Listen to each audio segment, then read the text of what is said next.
আসসালামু আলাইকুম, আশা করি তোমরা সবাই সুস্থ এবং ভালো আছো। তো আজকে আমরা পরিমিতি চ্যাপ্টার যে চতুর্ভুজ এই পার্ট নিয়ে কাজ করব। বেসিক্যালি হচ্ছে যে আমাদের এখানে বৃত্ত এবং চতুর্ভুজ এই লেকচারে আমরা বৃত্ত এবং চতুর্ভুজ নিয়ে কথা বলবো এবং এই রিলেটেড যতগুলো টপিক আছে প্রত্যেকটা টপিক শেষ করব এবং পাশাপাশি আমরা প্রবলেমগুলো সলভ করব এবং সবশেষে আমরা ওই টপিক রিলেটেড ক্রিয়েটিভ কোশ্চেন যেগুলো সৃজনশীল প্রশ্ন যেগুলো আছে সেগুলো সলভ করবো। তো তোমরা মনোযোগ সহকারে ক্লাসগুলো দেখবা আশা করি। এবং এখানে যদি তোমরা একটু হয়তো বা এটা 1 ঘন্টার একটা ক্লাস হতে যাবে, তোমরা যদি একটু অ্যাটেনশন দিয়ে ক্লাসটা দেখো, আশা করি তোমরা এই চতুর্ভুজ এবং বৃত্ত রিলেটেড যে প্রবলেমগুলো তোমাদের এসএসসি পরিমিতির চ্যাপ্টার আছে এগুলো খুব ভালোভাবে পেরে যাবে। তাহলে চলো আমরা ভিডিওতে চলে যাই। তাহলে এখানে চতুর্ভুজের ক্ষেত্রফল দেখো। প্রথম চতুর্ভুজের একটা অংশ হচ্ছে, জানো তোমাদের চতুর্ভুজের ভিতরে আমরা জানি 4 বাহু দ্বারা যে আবদ্ধ ক্ষেত্র উৎপন্ন হয় তাকে চতুর্ভুজ বলা হয়। এর ভিতরে কে কে আছে? আমাদের আছে হচ্ছে আয়তক্ষেত্র, বর্গক্ষেত্র, সামান্তরিক, রম্বস, এরাই তো চতুর্ভুজ, তাই না? তো এই প্রথমটা হচ্ছে আয়তক্ষেত্রের ক্ষেত্রফল। তো ধরো এখানে আমাদের একটা এবিসিডি একটা আয়তক্ষেত্র আছে। এবিসিডি আয়তক্ষেত্রের দৈর্ঘ্য এবি যদি হয় আমাদের এ, প্রস্থ বিসি সমান হচ্ছে আমাদের বি। আমরা জানি আয়তের বিপরীত বাহুগুলো কি হয়, সমান ও সমান্তরাল হয়। তাহলে এটা যদি হয় দৈর্ঘ্য তাহলে এটাও হবে দৈর্ঘ্য, এটাও হবে এ। এটা যদি হয় প্রস্থ এবং এটাও কি হয়ে যাবে আলটিমেটলি প্রস্থ, এটাও হবে বি। ঠিক আছে? তাহলে আমাদের এখানে একটা কর্ণ দেওয়া আছে যেটা হচ্ছে এসি সমান ডি, একটা কর্ণ দেওয়া আছে। তো বলা হচ্ছে যে আমাদের ক্ষেত্রফলটা কি হবে। তো আমাদের এখান থেকে আমরা যদি অপর কর্ণটা বের করতে যাই, ফার্স্ট অফ অল আমরা যদি অপর কর্ণটা বের করতে যাই, এই বিডি কর্ণ, এই বিডি কর্ণটাকে ধরে নিলাম আমরা। যাই হোক, তো এই বিডি কর্ণটা আমাদের কি হবে বলো তো? তো দেখো আমরা আলটিমেটলি একটা আয়তক্ষেত্রের ক্ষেত্রে আমরা যদি বিবেচনা করো, ধরো এখানে একটা ত্রিভুজ উৎপন্ন হয়, কিন্তু এরকম একটা ত্রিভুজ পাওয়া যায়, তাই না? ত্রিভুজ এ বি সি, এটা একটা কিন্তু সমকোণী ত্রিভুজ, এটা 90। তাহলে আমাদের এখান থেকে এসি স্কোয়ার সমান আমরা কি বলবো, AB square plus BC square. এই ক্ষেত্রেও এরকমই যদি করো, ত্রিভুজ এ সি ডি যদি নাও বা এডিসি থেকে, তাহলে AC square is equal two eddy square plus CD square. তার মানে উভয় ক্ষেত্রে আবার যদি তুমি এই কর্ণটা বিবেচনা করো, এক্ষেত্রে একই বিষয় পাচ্ছ, অর্থাৎ উভয় ক্ষেত্রে কর্ণ দুইটা তুমি কি পাবা, সমানই পাবা। তাহলে আমাদের এখানে বলছে ক্ষেত্রফল। তো স্বাভাবিকভাবে আয়তক্ষেত্রের ক্ষেত্রফল তোমরা জানো ভূমি ইন্টু উচ্চতায় হয়। তো এখানে দেওয়া হচ্ছে আয়তক্ষেত্র ত্রিভুজ এবিসিডির ক্ষেত্রফল 2 ইন্টু ত্রিভুজ এবিসি এর ক্ষেত্রফল, মানে 2 ইন্টু ত্রিভুজ এবির ক্ষেত্রফল যেটা হয়। তাহলে আমাদের ত্রিভুজ এবি, ধরো এই আয়তক্ষেত্রটাকে দুইটা ত্রিভুজে ভাগ করলাম। একটা ত্রিভুজ হইতেছে ত্রিভুজ কি, ধরো হচ্ছে ত্রিভুজ এ বি সি, ত্রিভুজ এ বি সি। আরেকটা ত্রিভুজ হচ্ছে ত্রিভুজ ধরো এ ডি সি। তাহলে আমাদের এই এর ক্ষেত্রফল কি হবে? এর ক্ষেত্রফল হবে হাফ ইন্টু ভূমি কি আছে দেখো তো, ভূমি আছে আমাদের হচ্ছে এবি, তাহলে হচ্ছে এ, উচ্চতা কি আছে, উচ্চতা হচ্ছে আলটিমেটলি আমাদের এই বি বিসি, যেটা হচ্ছে কি বি। তাহলে হাফ ইন্টু এবি, আবার এখানে হচ্ছে হাফ ইন্টু কি হবে, এই যে এডিসি এর ক্ষেত্রে আমাদের ভূমি কি আছে দেখো তো, ভূমি হচ্ছে সিডি, যেটা হচ্ছে কি এটাও এ এটা বি, তাহলে এ ইন্টু আবার এটা কি হচ্ছে বি। তাহলে আলটিমেটলি হচ্ছে এখানে হচ্ছে হাফ এবি বা এবি, আর এখানে হচ্ছে কি প্লাস এবি বাই 2। কারণ আমরা বলতে পারি দেখো এখানে দুইটা ত্রিভুজ, এই দুইটা ত্রিভুজ মিলিয়ে আলটিমেটলি আমাদের কি হয়েছে, স্বাভাবিকভাবে আমরা দেখতে পাচ্ছি একটা আয়তক্ষেত্র গঠন করছে।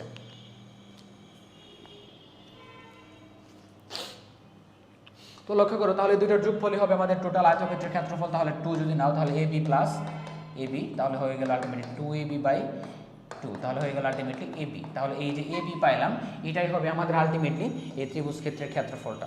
ঠিক আছে? আর কর্ণ তো বলে দিলাম যে দুই বাহুর, যেহেতু এখানে একটা সমকোণী ত্রিভুজ উৎপন্ন করে, তাহলে কি হবে আমাদের কর্ণটা হবে অতিভুজ, তার মানে ভূমি স্কোয়ার প্লাস কি হবে লম্ব স্কোয়ার, এর বর্গ করলে যেটা হবে সেটা হবে আমাদের কর্ণ। বুঝতে পারছো আশা করি যে আমাদের আয়তক্ষেত্র, আয়তক্ষেত্রের তাহলে আমরা কী কী বের করলাম, আয়তক্ষেত্রের ক্ষেত্রফল বের করলাম এবি, এবং আমাদের একটা কর্ণের দৈর্ঘ্য কী হবে root over a square plus B square, যেটা কিনা হচ্ছে এই কর্ণটা হচ্ছে অতিভুজ, এটা হচ্ছে ভূমি এবং লম্ব অনেকটাই। ওকে, তারপর এখানে আছে বর্গক্ষেত্রের ক্ষেত্রফল। তো তোমরা বর্গক্ষেত্রের ক্ষেত্রফল বের করা তো এটা আরও সহজ। তো বর্গক্ষেত্রের ক্ষেত্রে কী হবে, আমরা জানি বর্গের প্রত্যেকটা বাহুর দৈর্ঘ্য সমান থাকে। একইভাবে যদি চিন্তা করো, আমাদের এখানেও একইভাবে দুইটা ত্রিভুজ উৎপন্ন হয়েছে। ত্রিভুজ যদি বিবেচনা করো, ধরো হচ্ছে আমাদের এই ত্রিভুজ এ বি সি এবং ত্রিভুজ এডিসি, অর্থাৎ আমাদের যেহেতু দুইটার ক্ষেত্রে প্রত্যেকটা বাহুর সমান, তার মানে আমরা বলতে পারি 2 ইন্টু ত্রিভুজ এ বি সি, অর্থাৎ দুইটা ত্রিভুজের ক্ষেত্রফল সমান হবে কত, 2 ইন্টু ত্রিভুজ এ বি সি সমান হচ্ছে আমাদের কি, এখানে আমাদের total A B C D বর্গক্ষেত্র, তাই তো, বর্গক্ষেত্র A B C D. Okay, তো আচ্ছা আমি একটু ভালোভাবে দেখাই দিই যে 2 ইন্টু এ বি সি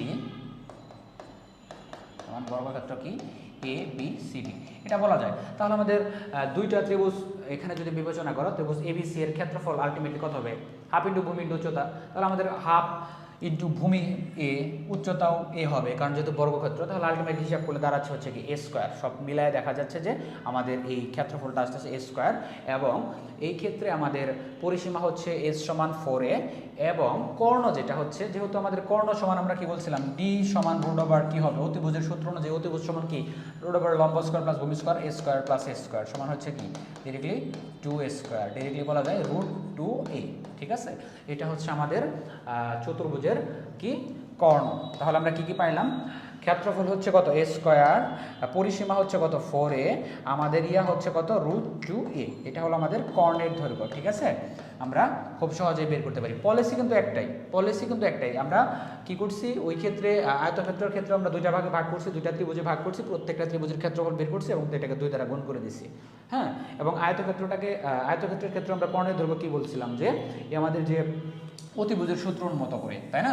দুই বাহুর কি হবে, বর্গ হবে, এবং তাদের তাদের বর্গের যোগফলের বর্গমূলটা, তার মানে অতিভুজ পিথাগোরাসের যে সূত্র, সমকোণী ত্রিভুজের যে সূত্রটা আছে ওইটা। তো এখানেও তাই করছি, একই পলিসি।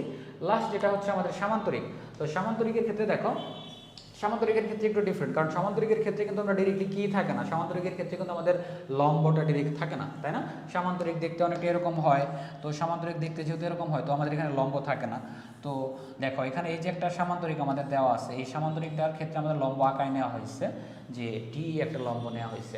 তো লক্ষ্য করো যে ভূমি উচ্চতা দেওয়া আছে, ভূমি এবং উচ্চতা যদি দেওয়া থাকে, একই বলেছি। দেখো এবিসিডি সামান্তরিকের ভূমি হইতেছে এবি হচ্ছে আমাদের কত ভূমি, এবং হচ্ছে উচ্চতা হচ্ছে ডি সমান হচ্ছে এইচ।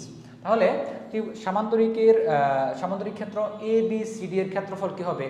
হ্যাঁ, অবভিয়াসলি আমাদের লক্ষ্য করো, এই যে সামান্তরিকের যে আমাদের কর্ণ যেটা আছে, এই কর্ণটা, এই বিডি কর্ণ সামান্তরিকটাকে দুইটা ত্রিভুজে ভাগ করছে না, ত্রিভুজ এ বি ডি এবং ত্রিভুজ বি সি ডি।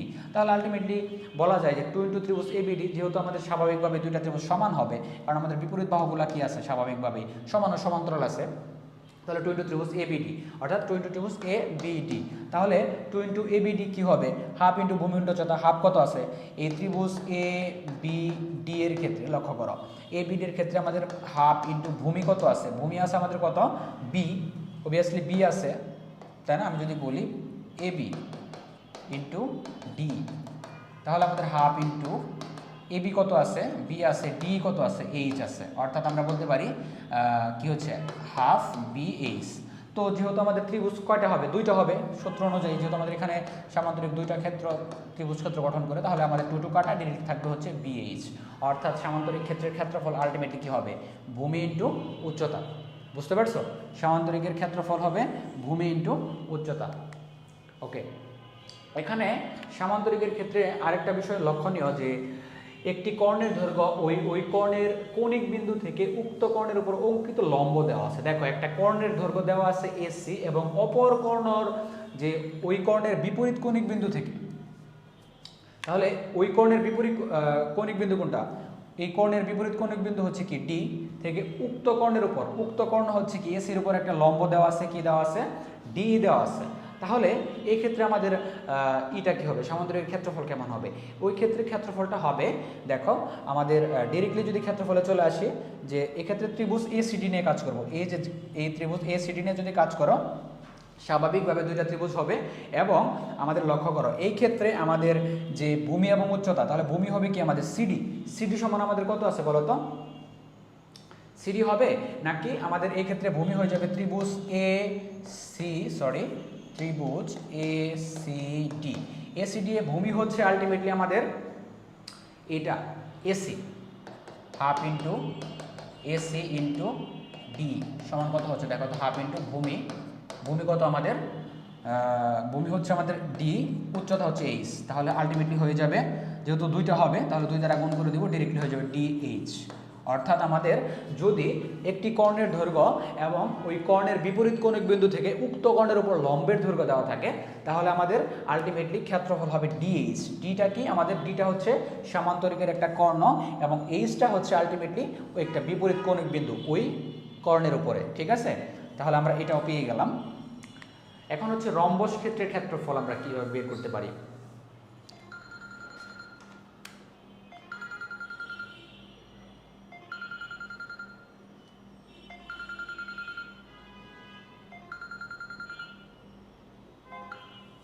ওয়াজেদ আমি ক্লাসে আছি। হ্যাঁ হ্যাঁ ওয়াজেদ আমি ক্লাস নিচ্ছি, ক্লাসে আছি। আচ্ছা, তো আমরা এখানে কি পাইলাম? আলটিমেটলি আমরা রম্বস এখন হচ্ছে আমাদের রম্বস ক্ষেত্রের ক্ষেত্রফলটা বের করতে হবে, ঠিক আছে? সেটা মুছতেছে না কেন?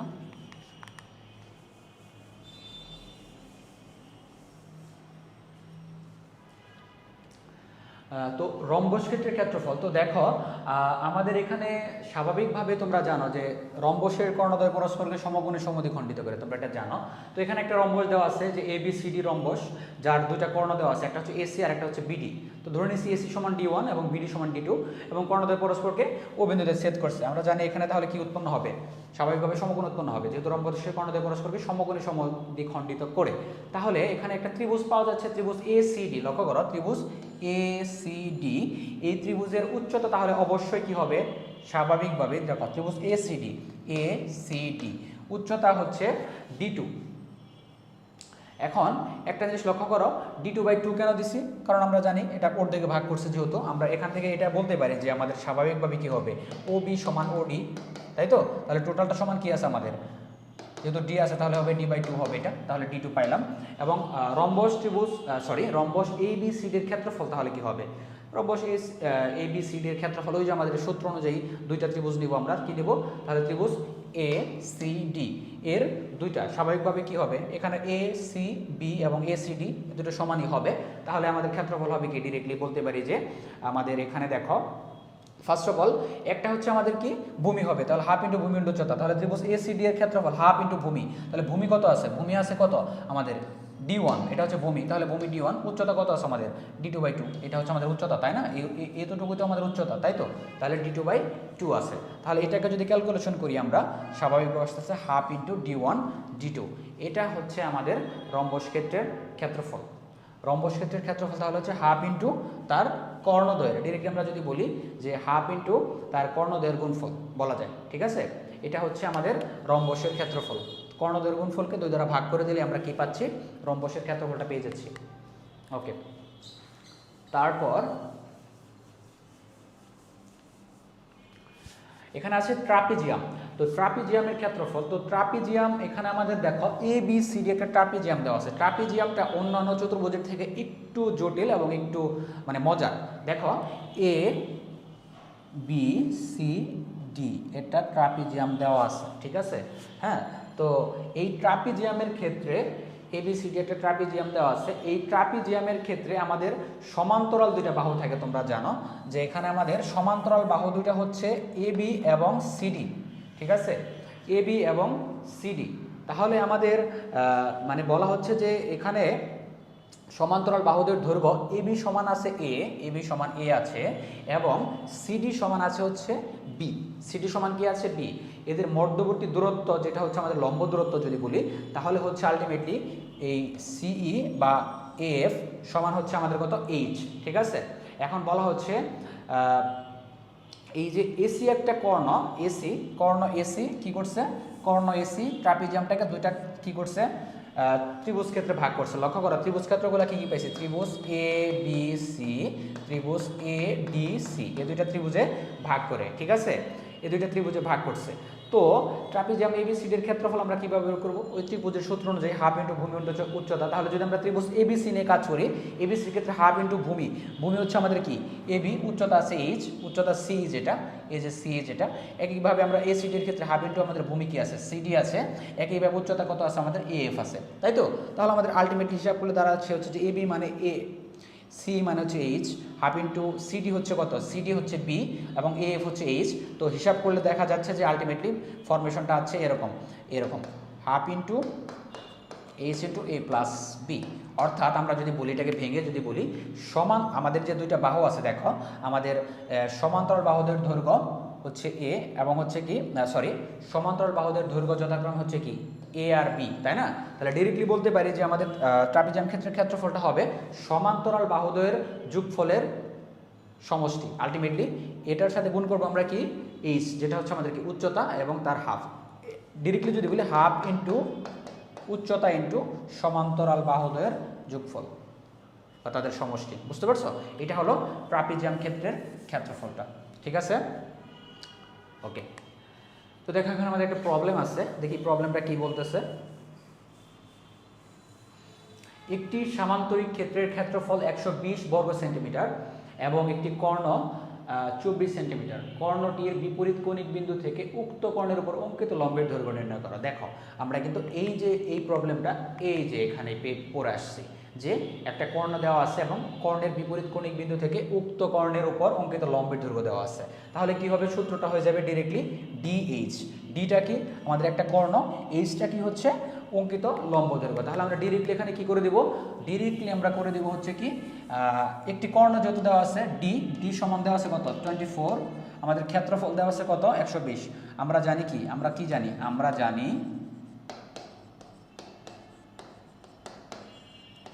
ডিএইচ সমান কত আছে, মানে ক্ষেত্রফল সমান আলটিমেটলি এখানে আমরা জানি না, ডিরেক্টলি শর্ত মতে আমরা বলে দিতে পারি। হ্যাঁ, শর্ত মতে ডিএইচ সমান হচ্ছে কত 120, যেখানে আমাদের ডি সমান কত আছে আলটিমেটলি এইচ সমান ডিরেক্টলি 120 ভাগ 24 সমান বলা যায় কত 5। ঠিক আছে, 5 সেন্টিমিটার হবে। এটা হচ্ছে আমাদের সূত্র। আমরা জানি যে একটা কর্ণ এবং কর্ণের কৌণিক মানে ওই কর্ণের বিপরীত কৌণিক বিন্দু থেকে কি হয়, যদি উক্ত কর্ণের দৈর্ঘ্য দেওয়া থাকে তাহলে আমরা ডিরেক্টলি এই সূত্রের মাধ্যমে এটা বের করতে পারি। আশা করি তোমরা এটা বুঝতে পেরেছ। তো আমরা নেক্সট প্রবলেমে যাই, যে একটি রম্বসের একটি কর্ণ এবং ক্ষেত্রফল দেওয়া আছে। ঠিক আছে, অপর কর্ণ এবং পরিসীমা নির্ণয় করো। লক্ষ্য করো, তো একটি কর্ণ দেওয়া আছে, আমরা জানি রম্বসের ক্ষেত্রফল হাফ ইন্টু কর্ণদ্বয়ের গুণফল d1 ইন্টু d2 সমান হচ্ছে কত হবে 120। অপর কর্ণ তাহলে কত হবে, এখানে আমরা ধরলাম d1 সমান আছে হাফ ইন্টু d1 সমান 10 যদি থাকে, তাহলে d2 সমান আমরা কত বের করতে পারতেছি। আলটিমেটলি এখানে হয়ে যাচ্ছে কত, দেখো তো 10d2/2 ইজ ইকুয়াল টু হচ্ছে 120, বা হচ্ছে 10d2 সমান আমরা লিখতে পারি হচ্ছে 224, বা সুতরাং d2 সমান আমরা বলতে পারি কত 24 মিটার। ঠিক আছে, 24 মিটার। তাহলে আমরা অপর কর্ণ কত পাইলাম 24 মিটার। এটা হচ্ছে আমাদের রম্বসের ক্ষেত্রফল নির্ণয় সূত্র। আমরা জানি রম্বসের ক্ষেত্রফল হচ্ছে কত হাফ ইন্টু তাদের কর্ণদের গুণফল।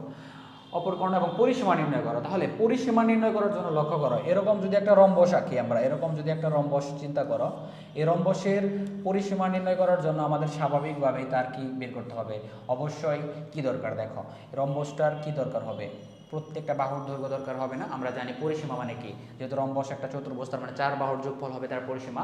তাহলে আমরা যদি স্বাভাবিকভাবে যদি আমরা জানি রম্বসের কি হয়, 4টা বাহু কি হয় সমান হয়, তাহলে এখন যদি আমাদের একটা বাহু যদি বের করতে পারি সামহাও, তাহলে কিন্তু আমরা পরিসীমাটা বের করতে পারতাম। তাহলে একটা বাহু আমরা কীভাবে বের করবো, লক্ষ্য করো আমাদের দুইটা কর্ণ পেয়ে গেছি, ধরলাম আমাদের একটা কর্ণ এটা হচ্ছে কত 24, ধরো এ সি বি ডি, আর একটা কর্ণ পাইছি আমরা 10। তাহলে আলটিমেটলি আমরা যেহেতু রম্বসের কর্ণদ্বয় পরস্পরকে সমকোণে সমদ্বিখণ্ডিত করে, অর্থাৎ সমান দুইটা ভাগে ভাগ করে এটাকে যদি ও বিবেচনা করি, অর্থাৎ এ ও সমান ও সি সমান কত হবে বলতো 10/2 সমান কত হবে 5। আর যদি বলি বিও সমান ও ডি সমান কত হবে, সরি এটা হবে, আমরা যেহেতু এটাকেই ধরছি 12, আর এটা হবে 10/2 সমান কত হবে 5 হবে। ঠিক আছে, 5 হবে। তো এখন একটা কাজ করা যায়, আমরা যেহেতু এটার মান জানি এটার মানও জানি, তো আমরা জানি রম্বসের কর্ণদ্বয় যেহেতু পরস্পর সমকোণে সমদ্বিখণ্ডিত করে, এখানে একটা কোণ উৎপন্ন হয়েছে 90 ডিগ্রি কোণ, তাই তো 90। তাহলে আমরা এখানে একটা ত্রিভুজ বিবেচনা করতে পারি, সমকোণী ত্রিভুজ এ ও ডি। এ ও ডি সমকোণী ত্রিভুজ হতে অবশ্যই আমরা এডির মান বের করতে পারবো। তাহলে এডিটা কি হবে, এডি সমান স্বাভাবিকভাবে হবে কি হবে রুট ওভার, এখানে আমরা যদি বলি যে 12 স্কোয়ার প্লাস হবে 5 স্কোয়ার সমান হচ্ছে কত রুট ওভার 144 প্লাস হচ্ছে 25 সমান রুট ওভার কত হবে ডিগ্রি যদি বলি 169 সমান হবে 13। তাহলে এটা হলো 13 মিটার। তাহলে আমরা এডি সমান কত পাইলাম 13। তাহলে আমাদের পরিসীমা কত হবে 4 ইন্টু 13, তার মানে কত 52 হবে। আমরা জানি পরিসীমা কত হবে 4 গুণন পরিসীমা হবে 4 ইন্টু 13, অর্থাৎ আমাদের 52 মিটার। বুঝতে পারছো, খুব সহজভাবে প্রবলেমটা সলভ করে ফেললাম। আচ্ছা, আমরা নেক্সট প্রবলেমে যাই।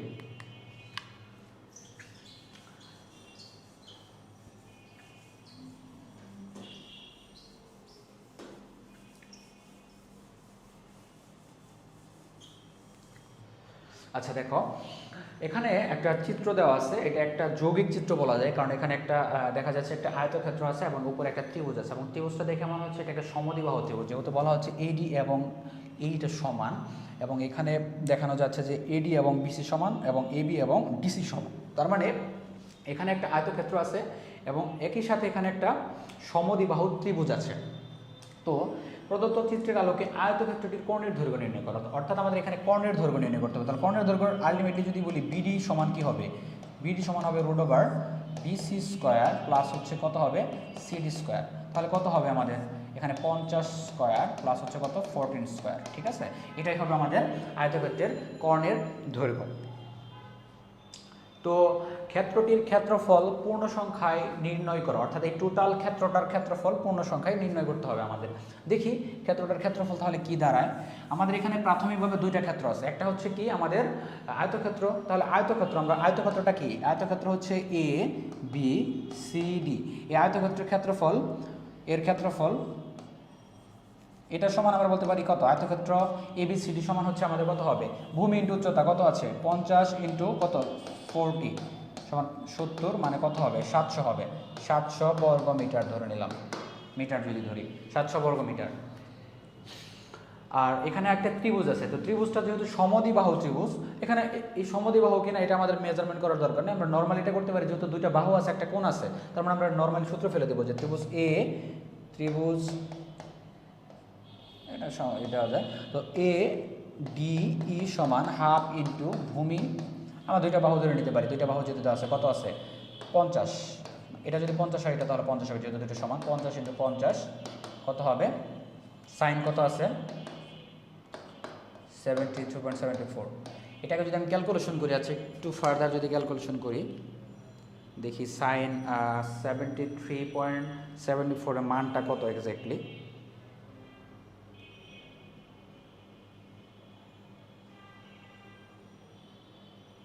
আচ্ছা,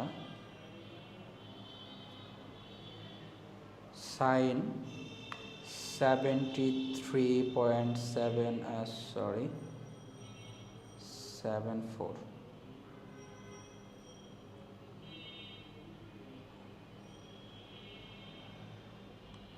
0.96 হচ্ছে। তাহলে টোটাল হয়ে যাচ্ছে কত, এটাকে যদি বলি 25, আচ্ছা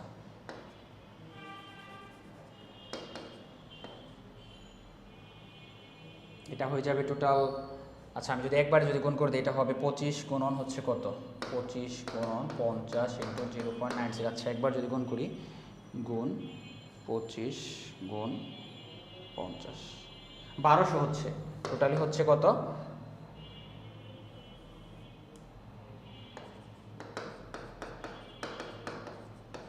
হচ্ছে 1200 বর্গ মিটার। তাহলে ক্ষেত্রফল কত পাচ্ছি 1200 বর্গ মিটার পাচ্ছি। আচ্ছা তাহলে এখন আমরা যেহেতু কত পাইলাম, তাহলে টোটাল ক্ষেত্রফল কত হবে, ক্ষেত্রটির ক্ষেত্রফল তাহলে 1200 যোগ 700, তাহলে 1200 যোগ 700 টোটাল ক্ষেত্রফল হবে কত, টোটাল 1900 বর্গ মিটার। তাহলে এটা হলো আমাদের টোটাল ক্ষেত্রটার ক্ষেত্রফল। ঠিক আছে, দুইটা মিলে যেহেতু একটা ক্ষেত্র গঠন করছে, দুইটা ক্ষেত্রফল আলটিমেটলি দাঁড়াচ্ছে 1900 বর্গ মিটার। আর এখানে সমদ্বিবাহু ত্রিভুজের গ্রহণযোগ্য পরিসীমা নির্ণয় করো, সমদ্বিবাহু ত্রিভুজের গ্রহণযোগ্য পরিসীমা নির্ণয় করো। তো এখানে আমাদের আলটিমেটলি সমদ্বিবাহু ত্রিভুজের গ্রহণযোগ্য পরিসীমা আমরা কিভাবে বের করতে পারি, গ্রহণযোগ্য, এখানে একটা বিষয় শর্ত জুড়ে দিচ্ছে, শর্তটা কি, গ্রহণযোগ্য পরিসীমা নির্ণয় করো। তাহলে এখানে আমরা যদি গ্রহণযোগ্য পরিসীমাটা নির্ণয় করতে যাই, তাহলে আমাদের কি কি লাগবে এখানে দেখো তো, অবশ্যই আমাদের পরিসীমা মানে কি, তিন বাহুর যোগফল নেব আমরা, তাই না। এখন লক্ষ্য করো যে তিন বাহুর যে যোগফল নেব, এই আমরা দুইটা বাহু জানি, এই দুইটা বাহু জানি এডি এবং এই বাহু জানি, বাট এই বাহুটা আমরা জানি না। এখন এই বাহুটা আমরা বের করব, তো আমরা এটা কিভাবে বের করতে পারি, তো ডিরেক্টলি আমরা জানি এটা যেহেতু সমদ্বিবাহু ত্রিভুজ, তো সমদ্বিবাহু ত্রিভুজের ক্ষেত্রফল আমাদের আলটিমেটলি আমাদের ক্ষেত্রফলটা কত পাইছি বলো তো, ক্ষেত্রফলটা পাইছি হচ্ছে কত, এটা হচ্ছে 70 700, এটার ক্ষেত্রফলটা পাইছি আমরা কত 1200 পাইছি, ত্রিভুজ ক্ষেত্রের ক্ষেত্রফলটা আমরা পাইলাম লাস্টলি 1200। তাহলে আমাদের এখান থেকে একটা কাজ করি যে সমদ্বিবাহু ত্রিভুজের ক্ষেত্রফল হচ্ছে b/4 √, 4a² মাইনাস b²। তাহলে এখান থেকে b/4 দেখো আমরা ধরে নিলাম এই বিটা আমরা জানি না, তো এই বি এটা হচ্ছে বি, এই দুটো হচ্ছে এ সমান সমান বাহু দুটো এটা হচ্ছে বি। তাহলে আমাদের b/4 রুট ওভার a² মান আমাদের কত আছে দেখো তো 50, এটা হচ্ছে কত 50, 4 ইন্টু 50² মাইনাস b² সমান আমাদের কত আছে আলটিমেটলি ক্ষেত্রফল আমরা কত পাইছি 1200। হ্যাঁ, বা এখান থেকে একটা কাজ করি, আমরা যদি আলটিমেটলি এটাকে যদি করে দেই মানে করে দেই, এখান থেকে আলটিমেটলি এটা চলে যাবে বি, এটা B into root over 4 into a² 25, এটা হবে 2500 হবে, 2500 গুণন 4 দিলে কত হচ্ছে 0 0 0, হ্যাঁ 0 তারপর 4 আর 10, ঠিক আছে 10,000 হচ্ছে, এটা হচ্ছে 10,000 বিয়োগ b², তাই তো সমান হচ্ছে আমাদের কত 4800। ওকে, তো এখানে আলটিমেটলি যদি আমরা স্কোয়ার করে দিই, এটাকে ফার্দার যদি স্কোয়ার করে দিই তাহলে b² আর এটা হয়ে যাবে কত হয়ে যাবে ইন্টু ডিরেক্টলি এটা গুণ হয়ে যাবে, এটা থাকবে না, তাহলে এটা হয়ে যাবে ডিরেক্টলি 10,000 মাইনাস b²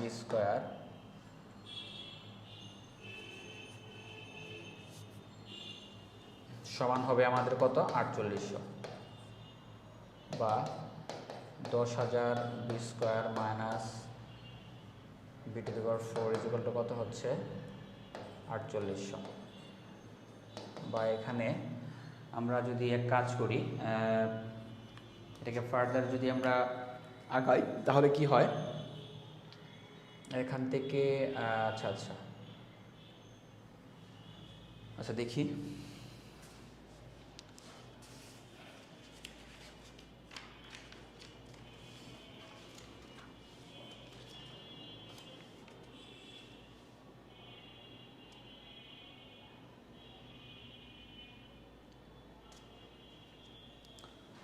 আচ্ছা তো এটা আচ্ছা আমরা এখানে যেহেতু স্কোয়ার করছি তাহলে এটাকেও স্কোয়ার করতে হবে, তো একটা হিউজ ক্যালকুলেশন হচ্ছে, এটার ভ্যালু কত আসে, এটার ভ্যালু দেখি, আচ্ছা যাই হোক, তো এটার যাই ভ্যালু আসুক, আচ্ছা এটা করতে হবে, প্রবলেমটা আমাদের করতে হবে, আমাদের এখানে ক্যালকুলেটরটা কোথায়, সরি ক্যালকুলেটর নাই, সাথে মোবাইল আছে,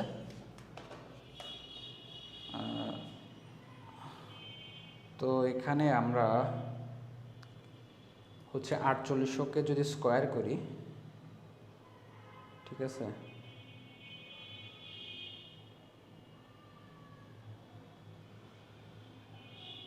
সমান হচ্ছে এটার ভ্যালু দাঁড়াচ্ছে হিউজ ভ্যালু আসতেছে, তো এটা তো আলটিমেটলি এটার ভ্যালু যদি এখানে লিখে দিই,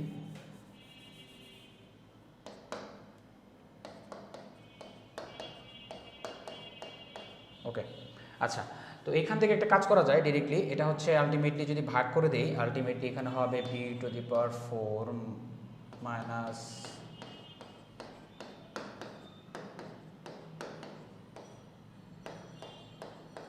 এটা হচ্ছে কত 0। আচ্ছা, তো এখানে একটা কাজ করা যায়, b⁴ মাইনাস এটাকে করলে হবে 64 36, দেখি 64 36 হবে মনে হয়, আচ্ছা দেখি একটু কোন করে দেখি,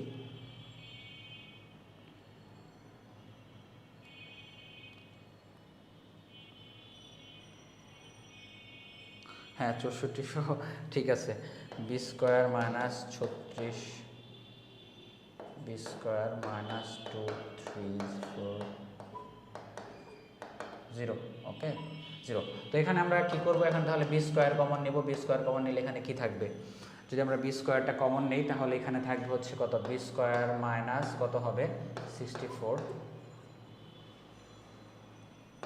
মাইনাস এখানে যদি আমরা কত নেব 3600 যদি কমন নেই তাহলে এখানে হবে b² মাইনাস 64 0, বা এখান থেকে আমরা বের করতে পারি যে b² মাইনাস 36 এত ভাগ হচ্ছে কত b² মাইনাস এত ইকুয়াল টু কত, এই যেটা এত ইকুয়াল টু ওটার মানটা লিখলাম না, ঠিক আছে, সমান কত সরি 0, বা এখান থেকে বলা যায় যে B square is equal to কত, তাহলে 36 বা এখান থেকে বি সমান বলা যায় যে 60 হবে, আর এখান থেকে বলা যায় বি ইজ ইকুয়াল টু তাহলে ডিরেক্টলি বলা যায় 80 হবে। তাহলে এখন টার্গেট হচ্ছে যে আমাদের বি এর মান কত হবে, 80 হবে নাকি 60 হবে, এটা এখন আমরা কীভাবে ডিফাইন করব। এখন আমরা একটা যেহেতু গ্রহণযোগ্য মেজারমেন্টটা বলছে যে আমাদের বি এর মান, তো আমাদের এখানে একটা তো ঝামেলা লেগে গেছে, ভাই এখন তো কোনটা নিয়ে কাজ করা যায়, বি এর মান 60 নিয়ে কাজ করবো না 80 নিয়ে কাজ করবো। এখন একটা জিনিস লক্ষ্য করো, আমরা একটা কাজ করব, হাফ ইন্টু ভূমি আমাদের কত আছে 50, এর সাথে যদি আমরা 60 নেই তাহলে আমাদের আলটিমেটলি এটা সমান হতেছে কত, 1200 না, এটা সমান তো 1200 হওয়া উচিত। তাহলে এখানে আমাদের কি আছে, হাফ ইন্টু এটা ইন্টু 60, ধরো হাফ ইন্টু ভূমি ইন্টু উচ্চতা আমাদের কত আছে, এখানে কত পাইছি 60, যদি তাই হয় তাহলে এখানে সাইন, এর সাথে সাইন্স ধরলাম, কোন আমরা কত নিলাম, একটা কোন পাবো, তাহলে অবভিয়াসলি কোন পাবো, ধরলাম আমাদের সাইন, এর সাথে সাইন থিটা আছে, সাইন থিটা, এখান থেকে আমাদের থিটার মানটা বের করতে হবে, ঠিক আছে। থিটার মানটা এই জন্যই বের করতে হবে যে আচ্ছা এটাকে যদি 30 করে দিই দ্যাটস ফাইন হবে, 30 1500 সাইন থিটা সমান হচ্ছে কত, 1200 ডিরেক্টলি। যদি আমি বলি সাইন থিটা সমান তাহলে কত হচ্ছে ডিরেক্টলি হবে 1500, তাহলে থিটা সমান হবে এখানে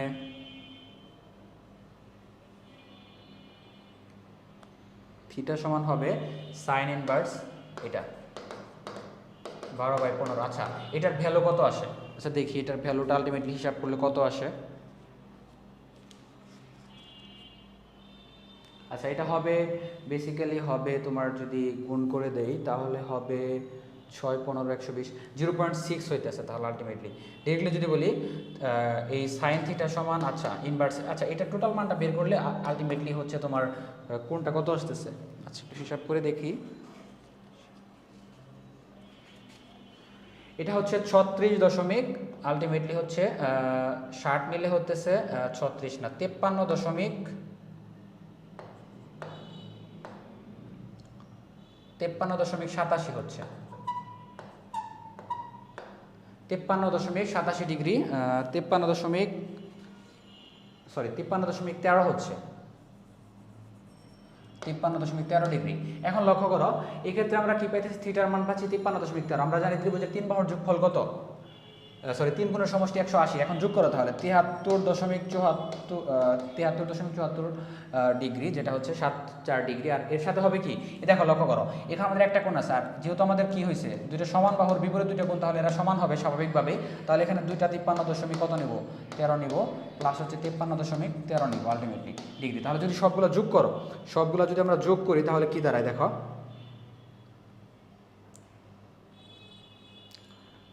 73.74 যোগ 53.13 যোগ 53.13 সমান হচ্ছে 180, তো এই ক্ষেত্রে হচ্ছে 180। এখন আরেকটা জিনিস লক্ষ্য করো, আমরা যদি এখানে 80 নিয়ে কাজ করি, 80 নিয়ে যদি কাজ করি, 80 নিয়ে কাজ করলে আলটিমেটলি এটা কত হচ্ছে, হ্যাঁ এটা হয়ে যাবে তাহলে 2000 হয়ে যাবে এটা, তাই না, 2000 হচ্ছে, তার নিচে আসতেছে কত আমাদের, তাহলে ও সরি এখানে তো 1200 থাকবে, আমাদের এখানে 1200 থাকবে, নিচে হবে হচ্ছে কত 2000, তো এটা হয়ে যাবে আলটিমেটলি কত আমাদের টোটালটার ভ্যালু দেখি, এখানে আলটিমেটলি হচ্ছে এটার ভ্যালু হিসাব করি একটু,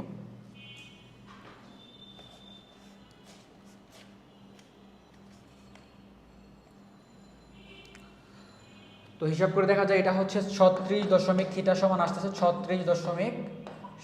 তো এখন যদি 36.87 হয় তো আমরা যোগ করবো, তিনটা যোগ করবো, এখানে 36.87 নিব, এখানে 36.87 নিব, 36.87 যোগ 36.87, তো এই তিনটা যোগ করলে দেখা যাচ্ছে যে আমাদের কত হয় দেখি, তিনটা যোগ করলে আলটিমেটলি হচ্ছে ক্যালকুলেটারে এটা হবে আলটিমেটলি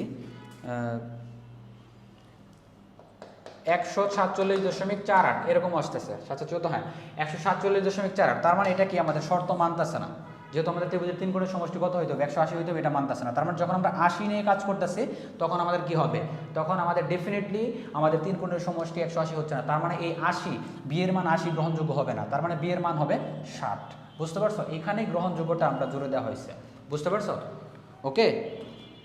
তাহলে আমাদের কি হবে, সমদ্বিবাহু ত্রিভুজের গ্রহণযোগ্য পরিসীমা, তাহলে আমাদের যদি এটা 60 হয় তাহলে 3 বাহুর দৈর্ঘ্য কত হবে? এটা আছে কত 50, তাহলে এটা আছে কত 50, তাহলে আলটিমেটলি 50 50 100, টোটাল পরিসীমা কত হবে 8 + 60, তাহলে হয়ে যাবে 160। তাহলে পরিসীমা হবে 50 + 50 + কত 60 সমান কত হবে 160। ঠিক আছে 160। ওকে,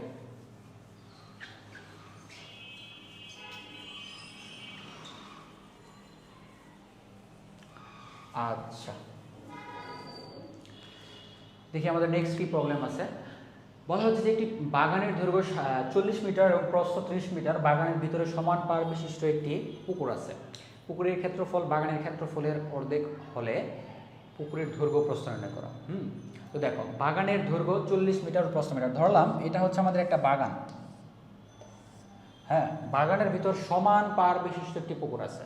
তো ধরলাম এই বাগানের ভিতর এটা হচ্ছে একটা আলটিমেটলি এটা একটা পুকুর। ঠিক আছে, তাহলে বলা হচ্ছে যে এটা হচ্ছে আলটিমেটলি আমাদের এটা হচ্ছে আমাদের পার।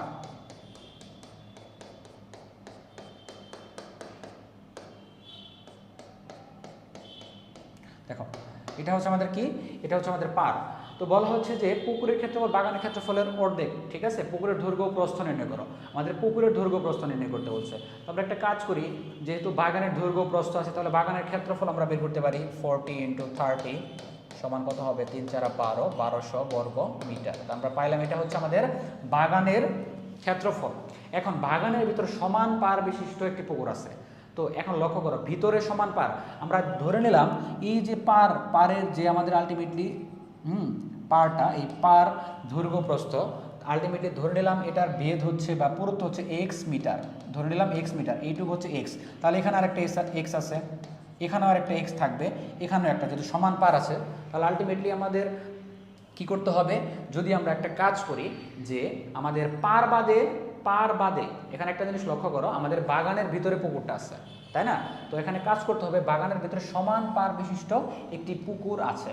আমাদের টার্গেট হচ্ছে যে আমরা যদি এই বাগান থেকে পারটা বাদ দিতে পারি তাহলেই কিন্তু আমরা কি পাবো, এই বাগান টোটাল বাগান থেকে এই পারটুকু বাদ দিতে পারি তাহলে কিন্তু পুকুরের দৈর্ঘ্য প্রস্থটা আমরা পেয়ে যাবো। তাহলে আমরা একটা কাজ করব যে পার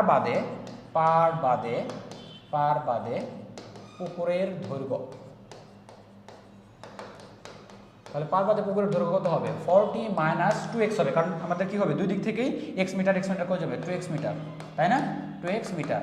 তাহলে প্রস্থ কত হবে, একইভাবে পার বাদে পুকুরের প্রস্থ কত হবে 30 - 2x মিটার। ওকে, এত মিটার। তাহলে ক্ষেত্রফল কত হবে, ডিরেক্টলি ক্ষেত্রফলটা কি হবে বলো তো, ক্ষেত্রফল হবে 40 - 2x × 30 - 2x। এটা হলো আমাদের কি পুকুরের ক্ষেত্রফল। হ্যাঁ, পার বাদে পুকুরের দৈর্ঘ্য প্রস্থ, এবং এটা পেলাম ক্ষেত্রফল। তাহলে এখানে আমাদের বলতেছে যে পুকুরের ক্ষেত্রফল বাগানের ক্ষেত্রফলের অর্ধেক। তাহলে শর্ত মতে আমরা কি পাচ্ছি দেখো তো, শর্ত মতে পুকুরের ক্ষেত্রফল বাগানের ক্ষেত্রফলের অর্ধেক। তাহলে পুকুরের ক্ষেত্রফল কত 40 - 2x × 30 - 2x হচ্ছে কত আমাদের, আলটিমেটলি এটা মুছে দিলাম এখন, হচ্ছে বেসিক্যালি এখানে হাফ অফ পুকুরের ক্ষেত্রফল, এটা হলো পুকুরের ক্ষেত্রফল, হাফ অফ বাগানের ক্ষেত্রফল, হাফ অফ কত আছে 1200। তাহলে এটাকে আমরা ক্যালকুলেশন করলে কি হবে 3 × 4 = 1200, এখানে মাইনাস হচ্ছে 80x - 60x, সরি মাইনাস মাইনাসে প্লাস হয়ে যাবে, এটা ও না এটা মাইনাসে থাকবে কারণ আমরা তো 14 কাজ করতেছি। 1200 মাইনাস হচ্ছে 40x, এটা হচ্ছে কত 60x, মাইনাস মাইনাসে প্লাস, এটা হচ্ছে 4x, এটা হবে সরি 4x² হবে, 4x² কত হচ্ছে আমাদের 600। তো এখানে একটা জিনিস লক্ষ্য করো, তাহলে আমাদের এখানে কত হচ্ছে 1200 মাইনাস কত হচ্ছে 1440x + 4x² কত পাইলাম আমরা 600 পাচ্ছি। তো এখানে আমরা এখন নর্মালি যদি হিসাব করো মিডল ফ্যাক্টর করি, আমরা এখানে যদি এটাকে এই দ্বারা ভাগ করে দিই আলটিমেটলি 1200 এখানে আসলে কত হয়ে যাবে, এটা 600 হয়ে যাবে। তাহলে 600 - 140x + 4x² কত পাচ্ছি আমরা 0 পাচ্ছি। বা এটাকে যদি আমরা কাজ করি 4 দ্বারা ভাগ করে দিলে এটা হচ্ছে 150 হবে, আর এটা হয়ে যাবে কত 4 দ্বারা ভাগ করে দিলে 35x + হচ্ছে x² = 0। তাহলে এখন আমরা কত পাচ্ছি, এটাকে আমরা যদি আরো ফার্দার বিশ্লেষণ করি তাহলে হবে, এখানে মুছে দিচ্ছি, এটাকে এইভাবে লেখা যায়, বা এক্স স্কোয়ার মাইনাস 35, তো এখানে করতে হবে আমরা কাজ করতে পারি, এটা হবে 30 আর 5। আচ্ছা, x square minus 30x minus 5x plus কত হবে 150 ইজিক্যাল টু হচ্ছে কত 0, বা এখানে যদি এক্স মানে এক্স মাইনাস 30 মাইনাস 5 কোণ হলে এক্স মাইনাস 30 সমান 0, বা X minus 30 X minus 5 equal to হচ্ছে কত 0। তাহলে এক্স সমান আমরা কত পাচ্ছি, এক্স স্কোয়ার মাইনাস 30 মাইনাস নিলে হচ্ছে কত, হ্যাঁ ঠিক আছে। তো এক্স সমান আমরা পাচ্ছি হচ্ছে কত, দুইটা পাচ্ছি, 30 পাচ্ছি আর হচ্ছে কত 5 পাচ্ছি। তো স্বাভাবিকভাবেই আমাদের পুকুরের দৈর্ঘ্য প্রস্থ, হ্যাঁ যদি 30 হয় তাহলে আমাদের কত আলটিমেটলি কত এক্স এর ভ্যালু আমরা কত পাইলাম আলটিমেটলি। তো এটা হচ্ছে দেখো এক্স আমরা ধরে নিয়েছিলাম যে আলটিমেটলি পুকুরের দৈর্ঘ্য ও প্রস্থ আমরা বের করব, তাই না। তো পুকুরের দৈর্ঘ্য প্রস্থ বের করার জন্য তো আমরা এক্স হচ্ছে আমাদের পুরুত্ব ছিল, কি ছিল এক্স হচ্ছে আমাদের কি ছিল পুরুত্ব, এই 30 কি গ্রহণযোগ্য হবে তাহলে, কারণ আমাদের তো আলটিমেটলি প্রস্থ হয়ে আছে আমাদের কত 30। এখন যদি তুমি এক্স যদি 30 না তাহলে কি টোটাল পুরোটা কি পার না, তাহলে এটা গ্রহণযোগ্য হবে না, 5টা গ্রহণযোগ্য হবে। তাহলে যদি 5টা যদি গ্রহণযোগ্য হয় তাহলে পুকুরের দৈর্ঘ্য কত হবে 40 মাইনাস কত 20x মানে 10, তাহলে কত হয়ে গেল 30, আর ওই ক্ষেত্রে কত হবে 30 বিয়োগ 10 মানে হবে কত, তাহলে হবে 20, অর্থাৎ পুকুরের দৈর্ঘ্য হবে 30 মিটার, প্রস্থ হবে 20 মিটার। 30 কেন গ্রহণযোগ্য হবে না, ওই কারণে গ্রহণযোগ্য হবে না কারণ যদি আমাদের টোটালটা যদি পুকুরের যেটা বলতে পারি যে আমাদের পার যদি 30 মিটার হয় তাহলে প্রস্থ বলে কিছু থাকবে, হ্যাঁ বাগানের প্রস্থ বলে কিছু থাকতেছে না, অর্থাৎ টোটালটাই আমাদের পুকুরের প্রস্থ বলে কিছু থাকবে না, তাহলে টোটালটাই আমাদের কি হয়ে যাবে পার হয়ে যাবে, অনেকটা এরকম হচ্ছে। আশা করি প্রবলেমটা তোমরা বুঝতে পেরেছো। ওকে, দেখি এখানে পরবর্তী প্রবলেমটা কি আছে আমাদের।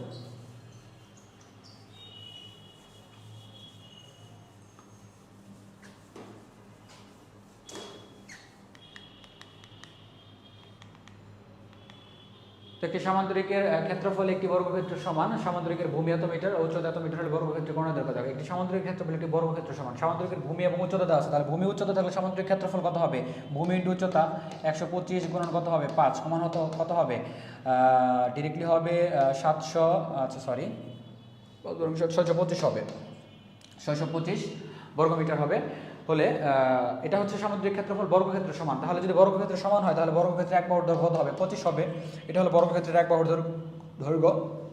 তাহলে বর্গক্ষেত্রের কোণের দৈর্ঘ্য আমরা জানি বর্গক্ষেত্রের কোণের দৈর্ঘ্য √2 ইন্টু এ কত আছে 25, তাহলে কত হবে আলটিমেটলি 25 √2, এটা হলো আমাদের বর্গক্ষেত্রের কোণের দৈর্ঘ্য। বুঝতে পারছো, খুব সহজ, সিম্পলি করা যায়।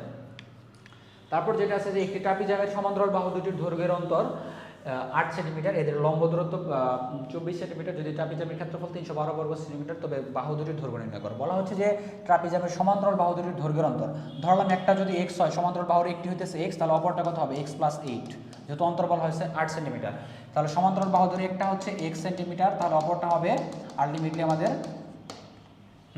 এদের লম্ব দূরত্ব 24 সেন্টিমিটার, এদের লম্ব দূরত্ব কি আছে 24 সেন্টিমিটার, অর্থাৎ আমাদের এইচ কত আছে, তাহলে লম্ব দূরত্ব এইচ সমান আছে কত 24 সেন্টিমিটার। ওকে, 24 সেন্টিমিটার। তাহলে ক্ষেত্রফল আমরা জানি ট্রাপিজামের ক্ষেত্রফল কি হাফ ইন্টু এইচ ইন্টু কত হবে x + 8, আমরা জানি হাফ ইন্টু এইচ মানে লম্ব দূরত্ব ইন্টু সমান্তরাল বাহুদের যোগফল সমান কত আছে দেখো তো 312, বা এখান থেকে ডিরেক্টলি যদি বলি h/2 ইন্টু 2x + 8 সমান আমাদের কত আছে 312, বা যদি বলি এইচ ইন্টু, আচ্ছা আমাদের এইচের ভ্যালুটা দেওয়া আছে, এইচের ভ্যালু কত আছে 24 আছে ডিরেক্টলি, তাহলে এখানে হয়ে যেতেছে কত, স্বাভাবিকভাবে এটা হয়ে যাবে 12, তাহলে 12টাকে যদি আমরা এখানে ভাগ করে দিই ডিরেক্টলি, তাহলে 2x + 8 = আমরা কত পাচ্ছি 312/12। আচ্ছা 12 দ্বারা ভাগ করে দিলে হচ্ছে কত 312কে যদি 12 দ্বারা ভাগ করে দিই তাহলে হচ্ছে 2 24 26, আচ্ছা 26 হচ্ছে, তাহলে এটা হচ্ছে 26, তাহলে আমরা ডিরেক্টলি পাচ্ছি হচ্ছে কত 2x = কত হবে তাহলে 26 - 8 হচ্ছে কত আলটিমেটলি হচ্ছে কত 18 হবে, তাহলে x হচ্ছে কত 9, তাহলে আমরা কত পাইলাম যে x হচ্ছে 9, তাহলে এটা সমান হচ্ছে কত 9, আর এটা সমান কত হবে 9 আর 8 17, তাহলে আলটিমেটলি আমাদের পেয়ে যাচ্ছি যে হয়, তবে বাহু দুটির দৈর্ঘ্য নির্ণয় করো, তাহলে বাহু দুটার একটা হবে 9 সেন্টিমিটার আর একটা হবে 17 সেন্টিমিটার, ঠিক আছে, এটাই হলো আমাদের প্রবলেমটা। ওকে, দেখো একটি আয়তাকার ফুলের বাগানের দৈর্ঘ্য এত মিটার, প্রস্থ এত মিটার, বাগানটিকে পরিচর্যা করার জন্য ঠিক মাঝ দিয়ে 3 মিটার চওড়া দৈর্ঘ্য প্রস্থ বরাবর রাস্তা আছে, ওই আগেরটার মতোই। ধরো একটি ফুলের বাগানের দৈর্ঘ্য হইতেছে একটু বিশাল বড় টাইপের, এটা 150 এবং 100। বলা হচ্ছে বাগানটিকে পরিচর্যা করার জন্য ঠিক মাছ দিয়ে এই বড় বড় এরকম মাঝখান দিয়ে কী করা হয়েছে, এরকম রাস্তা নেওয়া হয়েছে, ঠিক আছে, 3 মিটার চওড়া। তাহলে এটার আলটিমেটলি এই যে রাস্তাটা আমাদের, ঠিক আছে, এই যে রাস্তাটা আলটিমেটলি এই রাস্তাটার চওড়া হচ্ছে কয় মিটার, আলটিমেটলি এটুকু হচ্ছে 3 মিটার, 3 মিটার, 3 মিটার, ঠিক আছে, চওড়া রাস্তা আছে। বলা হচ্ছে যে রাস্তার ক্ষেত্রফল নির্ণয় করো। তাহলে আমাদের দেখো প্রাথমিকভাবে বাগানের দৈর্ঘ্য এবং প্রস্থ আছে, তাহলে বাগানের ক্ষেত্রফল কত হবে, বাগানের ক্ষেত্রফল সমান 150 × 100 বর্গমিটার, এটা হচ্ছে আমাদের কত, বাগানের ক্ষেত্রফল। তারপরে দেখো ভিতরে কি আছে, রাস্তা আছে। তাহলে আমাদের রাস্তাটাকে যদি বাদ দিই, আমরা একটা কাজ করতে পারি, প্রাথমিকভাবে যেহেতু আমাদের রাস্তাটা আছে, আমরা যদি আলটিমেটলি রাস্তাটা যদি বাদ দিই, তাহলে আমরা রাস্তা বাদে কি পাবো, বাগানের ক্ষেত্রফলটা পাবো না, তাই তো। তাহলে একটা জিনিস লক্ষ্য করো, যেহেতু ভিতরে আছে, দেখো বাগানটিকে পরিচর্যা করানো ঠিক মাছ দিয়ে, তাহলে আমরা একটা কাজ করতে পারি, তাহলে আমাদের আলটিমেটলি রাস্তা বাদে যদি রাস্তাটুকু যদি বাদ দিয়ে দিই, রাস্তা বাদে আমাদের কি হবে, দেখো এই রাস্তা বাদে এই রাস্তাটুকু যদি বাদ দাও, হ্যাঁ এই রাস্তাটুকু যদি বাদ দিয়ে দাও, তাহলে আমাদের টোটাল ইটটুকু কতটুকু দাঁড়াবে, টোটাল আমাদের প্রস্থ দাঁড়াবে 3 মিটার বাদ যাবে এখান থেকে টোটাল থেকে, তাহলে হয়ে যাবে কত, 150-এর জায়গায় হয়ে যাবে, এটা হয়ে যাবে 3 বাদ যাবে, কত হবে 147, এবং এই 100-র জায়গায় 3 বাদ গেলে কত হবে 97। তাহলে আমাদের রাস্তা বাদে ক্ষেত্রফল কত দাঁড়াচ্ছে, রাস্তা বাদে ক্ষেত্রফল দাঁড়াবে হচ্ছে 147 গুণ কত 97 বর্গ মিটার, কারণ আমরা রাস্তাটা বাদ দিতেছি, এখানে 3 মিটার বাদ যাবে, দৈর্ঘ্য এবং প্রস্থ থেকে 3 মিটার বাদ যাবে, তাহলে রাস্তা বাদে ক্ষেত্রফল পাইলাম। সুতরাং রাস্তার ক্ষেত্রফল কত হবে, তাহলে আমাদের এটা হচ্ছে যে বাগানের ক্ষেত্রফল পাইছি, রাস্তা বাদে ক্ষেত্রফল পাইছি, বাগানের ক্ষেত্রফল পাইছি, আমাদের কি পাইছি, রাস্তা বাদে ক্ষেত্রফল পাইছি। সুতরাং রাস্তার ক্ষেত্রফল কত হবে, তাহলে রাস্তার ক্ষেত্রফল সমান হবে কত, এই যে ক্ষেত্রফল যেটা হচ্ছে আমাদের কত, এটা আলটিমেটলি কত হবে, গুণ করলে কত হবে, 15কে গুণ করলে 1500 বিয়োগ হচ্ছে এই সামথিং যেটা আছে 147 গুণ 97, এটাই হবে আমাদের রাস্তার ক্ষেত্রফল, তাই না, এটাই হবে রাস্তার ক্ষেত্রফল। আশা করি তোমরা বুঝতে পেরেছ। তো বলা হচ্ছে যে রাস্তাটি পাকা করতে 25 সেন্টিমিটার দৈর্ঘ্য এবং এত সেন্টিমিটার প্রস্থ বিশিষ্ট কয়টি ইটের প্রয়োজন হবে। তাহলে আমরা এটার ক্ষেত্রফলটা বের করে নিই, একটু সিম্পলি ক্ষেত্রফলটা বের করে নিই যে কত হয়, 147 × 97, সরি 97, 147 × 97 সমান হচ্ছে আমাদের কত, 14,259 সমান 147 × 97 সমান, এটা সমান আসতেছে আলটিমেটলি 14,259 বিয়োগ 741, ঠিক আছে। তাহলে রাস্তার ক্ষেত্রফল কত পাইলাম আমরা, 741 বর্গ সেন্টিমিটার, আচ্ছা বর্গ মিটার, ঠিক আছে। তো এখন বলা হচ্ছে যে রাস্তাটি পাকা করতে 25 সেন্টিমিটার দৈর্ঘ্য এবং 12.5 সেন্টিমিটার প্রস্থ বিশিষ্ট কয়টি ইটের প্রয়োজন হবে। তাহলে আমরা একটা কাজ করি, যেহেতু রাস্তার ক্ষেত্রফল জানি, ইটের ক্ষেত্রফলটা বের করে নেই। সুতরাং ইটের ক্ষেত্রফল কি হবে বলতো, ইটের ক্ষেত্রফল সেন্টিমিটারটাকে ভাগ করে নাও, মিটারে নিব আমরা, 0.5 × 0.125 বর্গ মিটার, ঠিক আছে। যেহেতু সেন্টিমিটার আছে আর আমাদের এটা আছে মিটারে, তাহলে সেন্টিমিটারটাকে আমরা মিটারে কনভার্ট করে নিলাম। তাহলে আমাদের গুণ যদি করি তাহলে হচ্ছে 0.25 × 0.125, আচ্ছা 0.25 × 0.125 সমান হচ্ছে কত আসতেছে, 0.0312, যাই হোক এত বর্গমিটার। তাহলে আমাদের ইটের ক্ষেত্রফল পাইলাম এত, এবং রাস্তার ক্ষেত্রফল হচ্ছে কত, 741 বর্গমিটার। তাহলে রাস্তার ক্ষেত্রফলকে যদি ইটের ক্ষেত্রফল দ্বারা ভাগ করি তাহলে কয়টি আমাদের ইটের দরকার হবে, ঠিক আছে। তাহলে এটা আমরা পেয়ে যাচ্ছি, তাহলে আমরা 741কে এটা দ্বারা ভাগ করে দেবো ডিরেক্টলি, তাহলে ডিরেক্টলি। সুতরাং প্রয়োজনীয় ইট তোমরা লিখতে পারো যে প্রয়োজনীয় ইট 741 ভাগ 0.0312 বর্গমিটার। তাহলে 741 ভাগ 0.0312 টোটাল হচ্ছে 23,750টি, সরি বর্গমিটার না, এতটি। তাহলে কি হলো 23,750টি ইটের দরকার হবে আলটিমেটলি। ঠিক আছে, রাস্তাটি পাকা করতে 23,750টি ইটের দরকার হবে। ওকে,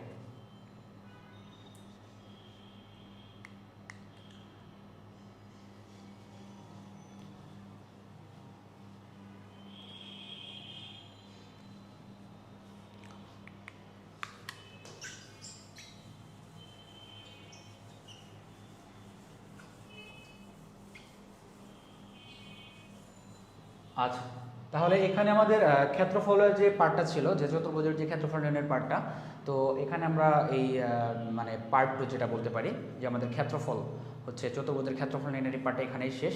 তো আমাদের পরবর্তী পার্ট হবে বৃত্ত এবং আমাদের সিলিন্ডার বা আমাদের যে পার্টগুলো ঘন বা ঘনবস্তু আছে এগুলো। তো আজকের এই পার্ট এখানেই শেষ। আল্লাহ হাফিজ।